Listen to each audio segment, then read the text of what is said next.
do strategy things.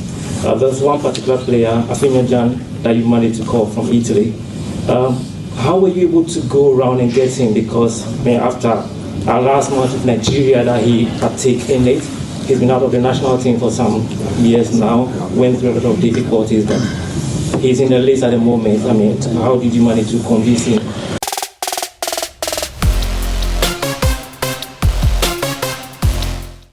Hey guys, welcome back to the channel. As usual, I am your host, Sellssi, and it's time to talk about the Black Stars and the Unity Cup. Today, they had their second day of training.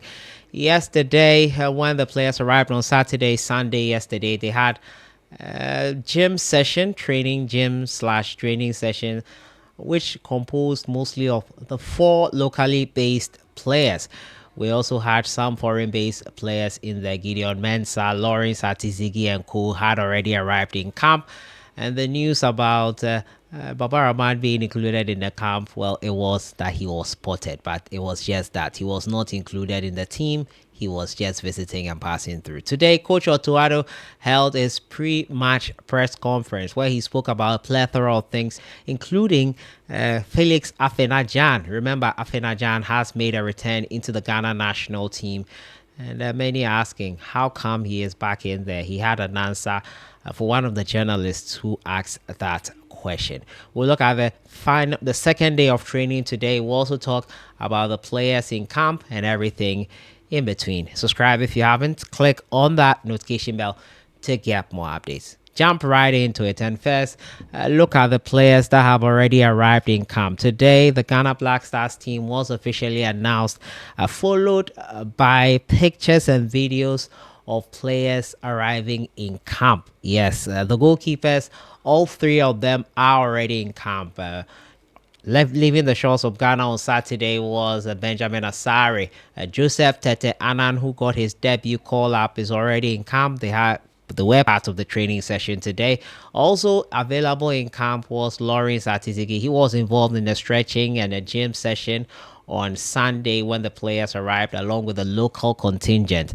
Also in camp is Majid Ashimeru, already in camp. Ashimeru is making a return, along with the likes of Salis Abdul Samed and Felix Afena-Gyan, who was asked by journalists who asked Otto Addo how he was able to convince him following what happened when he played for Ghana and Nigeria versus Nigeria once again in the World Cup qualifiers, got us qualification, and looked like we had abandoned him. However, Otto Addo declared that in training today was also Razak Simpson.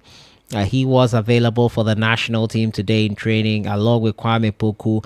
Stefan Ambrosius is also making a return for the first time since in 2022, I think, in the lead up to the World Cup.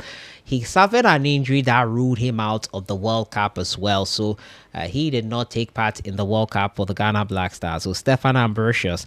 Jordan Ayew also arrived in camp later today, and it was great to see the captain of the side. I think he's one of the most senior players who was with the team.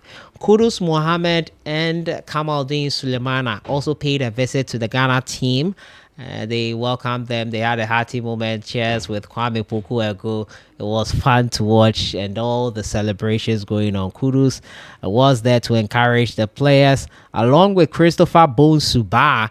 He also arrived in camp today. Otto Addo has explained why some players were not available. Abu Francis as well, and I've explained it in my previous video that injuries. Thomas Partey is being given some time out, along with other reasons for those other players who have not been called up. It was great to see all of them in action, to see all of them having their second day of training. We'll have pictures and videos of the second day of training. Some interesting videos on Kudus Mohammed when he visited the camp, along with the local players, having a nice chat and interaction with them. But before then, we'll have a listen to Coach Otto Addo explaining why Felix Afena-Gyan, or how they were able to convince Felix Afena-Gyan to play once again for the Ghana Black Stars, following what happened in 2022 after the World Cup qualifiers. Do strategy things. there's one particular player, Afena-Gyan, that you managed to call from Italy. How were you able to go around and get him? Because after our last match with Nigeria that he partake in it, he's been out of the national team for some years now, went through a lot of difficulties. He's in the list at the moment. How did you manage to convince him? There are a lot of young players, and he's also young, which I wanted to give a chance. Surely we are observing the players all the time. I was flying around Europe the last months. I saw a lot of matches, met a lot of players.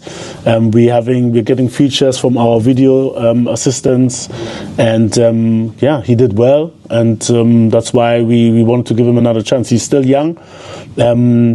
His career hasn't been like he expected it to be, but this is normal in football. Sometimes you have ups, sometimes you have downs, and for him it's an. You had Coach Otuado there explaining the circumstances surrounding Felix Afena-Gyan and the Ghana Black Stars and all that. Felix Afena-Gyan is still young. He's still doing well. Otuado has been traveling across Europe, and he still sees a potential in him.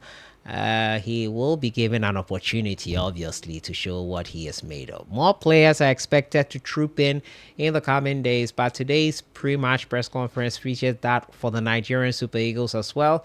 Coach Eric Chelle as well was interviewed, and it was great to watch all around. After that, Ghana had their second day of training. Tomorrow, the competition kicks off. Trinidad and Tobago versus Jamaica at 7 p.m. Ghana will also take center stage the next day versus Nigeria at the same time. The Black Stars will be hoping that they win this Unity Cup. Nigeria will not be a walkover no matter who is playing. But more so to note is that key players for the Nigerian Super Eagles as well are not going to be around. Victor Osimhen, Ademola Lookman, all the likes, they are not going to be around for this one. So it could be an even playing field for this game here as we look for the Unity Cup and how Ghana will be faring in that one there. But it's one thing for sure. There's no love lost between these two teams. If Ghana is facing Nigeria, we all know that the loser will face some serious banter. It doesn't matter whether you have your below strength squad, whether you have a team that is not fit, whether you are not there yet. It doesn't matter. Find a way to win. Otherwise, the banter that will follow might not be palatable to anyone. But it's going to be an interesting couple of days in the Unity Cup in the United Kingdom. We hope the Ghana Black Stars team and Coach Otuado are ready to go come Wednesday. Ghana will take on Nigeria before waiting for the winner of Trinidad and Tobago and Jamaica to take them on in the final on the 31st of May. But let me know your thoughts in the comments box on everything here. We'll have a look at some of the pictures from the second day of training and the preparations. Tomorrow, things kick off. Your predictions for the Ghana versus Nigeria game on Wednesday. I'll see you guys in the next one. Enjoy the rest of your week.